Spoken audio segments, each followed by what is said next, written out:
Hi guys, this is Ratchet Throw, and we are playing Criminal Case Elite Mode, Case 35, Burning Bridges. Let's unlock Chapter 2, and Ramirez claims to have found Bridget's head. Katerina, I was just patrolling at the nearby playground, and I'm fairly sure I found the victim's head. Great job. So where is it? Did you take it to the dick at the morgue? Not exactly. I'm really sorry, Katerina. I got nervous and I dropped it, but it's still on the playground. Somewhere. Then Katerina and I know exactly where we need to be. To the playground with us. We must find the victim's head. Yeah.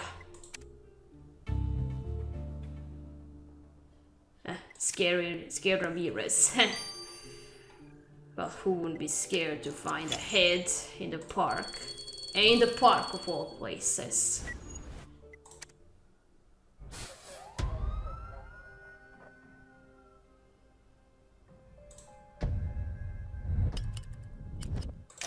There we go.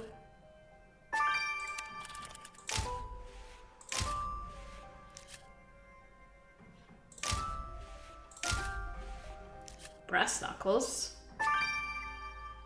Okay, who would use that for fighting?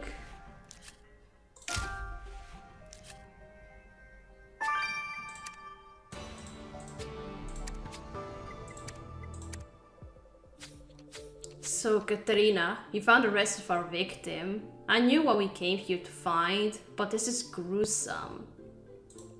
The killer clearly brought Bridges' head to the playground to hide it. There's bound to be evidence on it. Let's get it to Dick. You also found a set of brass knuckles. You're right, something appears to be engraved on them, but I can't make out what. Can you dust them?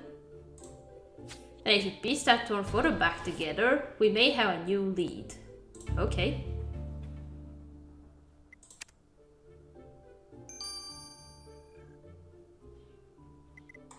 "24 hours for the head." Now let's restore the photo.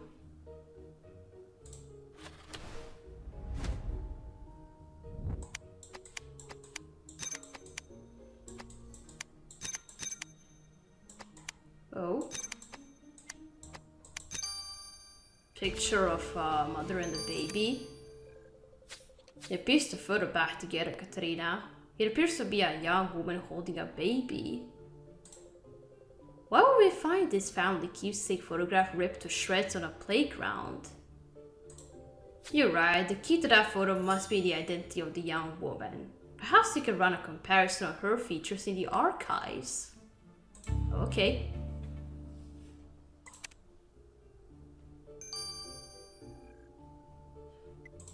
Okay, for the brass knuckles, I think I know who's going to come.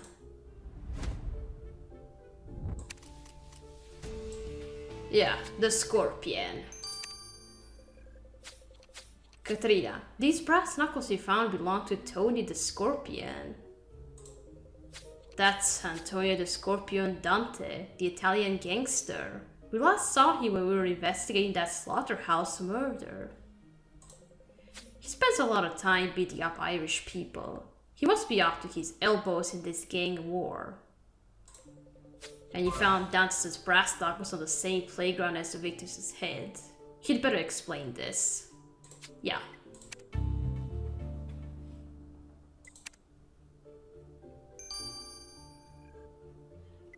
Alright, let's identify the woman on the photo.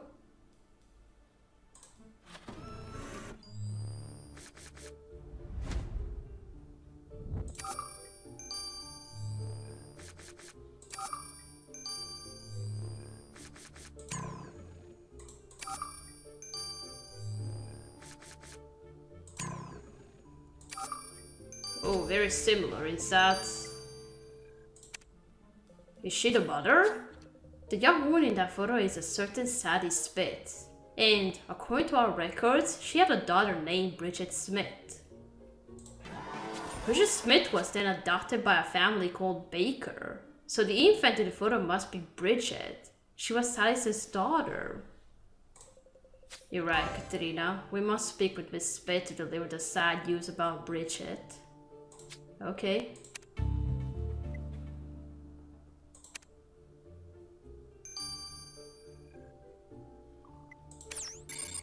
Alright, let's first go to the Scorpion. Mr. Dante, can you explain why Lady Speracatria found your brass knuckles on the playground? Who are you beating up? No one, and if anyone's causing trouble, it's the Irish. Because of this gang war, the Italians are dying all over the place. It wears on a man to lose so much famiglia. I go to that playground to think, eat some stupid wafers like I used to when I was a kid. Really. It beats going to some noisy dog race. It's peaceful there. And why would you need brass knuckles? I like this story. So I suppose in all this quiet you didn't notice that the head of Bridget Baker was practically at your feet? Bridget who? That ain't no Italian name. You better ask the Irish. You can't blame the Irish for everything. If you're lying about Bridget, Lady Speracatria will find you out. Okay.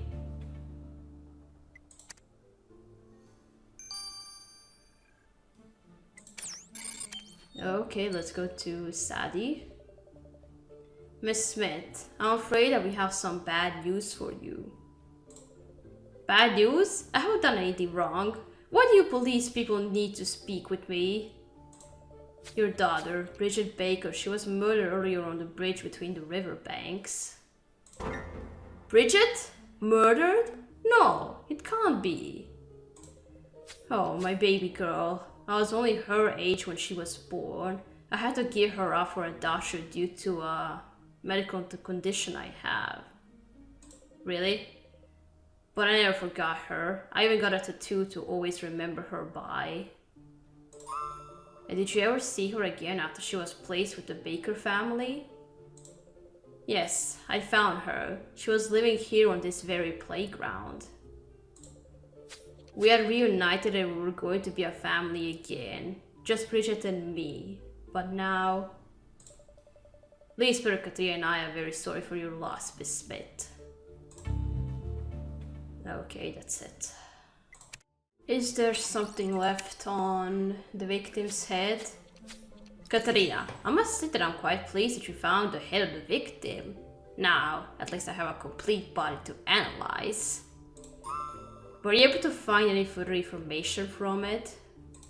Indeed, there were traces of powder on either side of the victim's head, between the jaw and the cheekbones, and they revealed themselves to be flea powder. Whoa! However, Bridget Baker showed no sign of fleas either on her body or her head.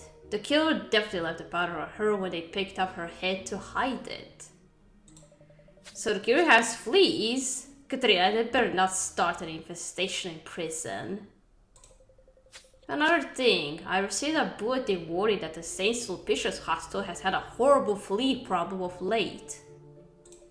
Oh really? Since the killer has fleas, they may have picked them up at the hospital. You're right, Katarina. We should head back over there straight away.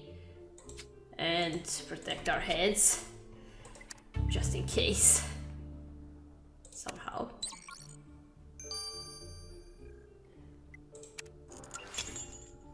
Okay, so now this is a hospital that I don't want to go in.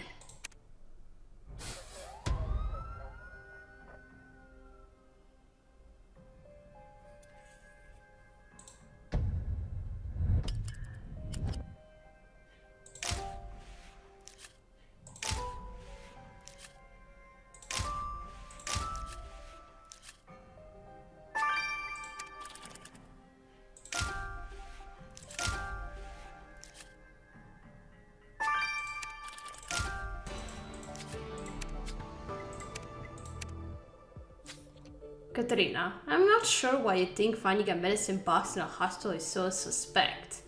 Well, somebody tried to open it on force.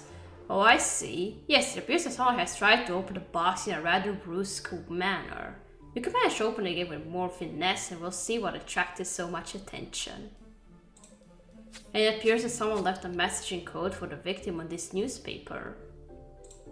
If you decipher the code, we'll be that much closer to knowing who left that message for Bridget.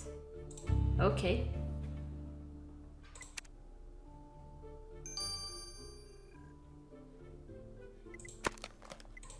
Alright, let's unlock the medicine box as it should be unlocked.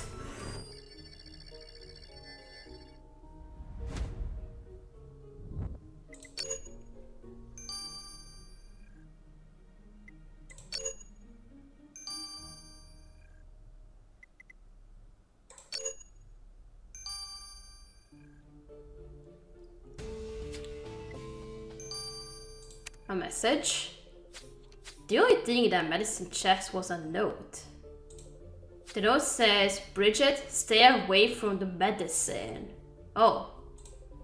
And it was signed by Nurse Hatchet. Nurse Hatchet never mentioned any conflict with the victim. We must demand clarification. Okay.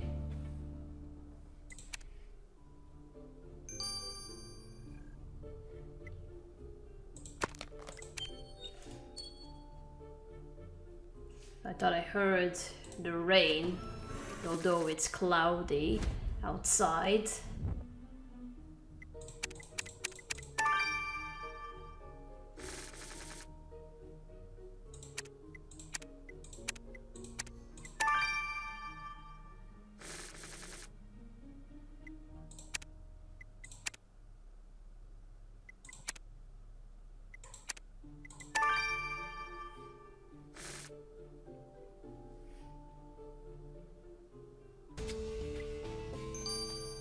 No meaning to me. You decipher the code from the newspaper, Katarina. Those numbers were the message to the victim. Let's see what Evie can make of them. Okay.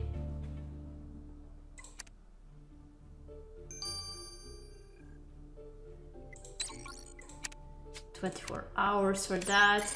Now let's go to the nurse. Nurse Hatchet. Inspector Katrina found a note you wrote to Bridget Baker. You didn't mention any conflict with the victim before. That ragamuffin was a thorn in my side. She was more annoying than counting the fleas on my head. She was trying to steal medicine from my hospital. Miss Baker faked her illness in order to gain access to morphine that real patients need. I tried extra locks on the chest and she insisted on busting through them. So I moved all the medicine to a more secure location. And I left her a note. She was caught red-handed trying to steal again, and we threw her out of the hospital. And had she stolen anything, Nurse Hatchet? I'm still running an inventory, but I assure you, if I find out that she did, I'll... You what? The worst has already been done, and it better not have been done by you. Only the fleas. What is this set of numbers? Katrina, this is a fascinating number puzzle you sent me. And? Puzzle? What do you mean? The numbers you decipher correspond to select answers from the crossword puzzle clues in this issue of the Korean Gazette. They formed a message for the victim. The answers were choose, your, side, signed, bar, and tender. Well, choose your side is fairly clear. The message could be about the gang war, but bar and tender, bartender. The bartender. Katrina, you're right. That has to be Dermot. He sent this message to the victim. So he lied. He said he'd never spoken to the victim, but he clearly sent a coded message to Bridget, and about the gang war of all things. Dermot had better explain this message to us at once. Okay.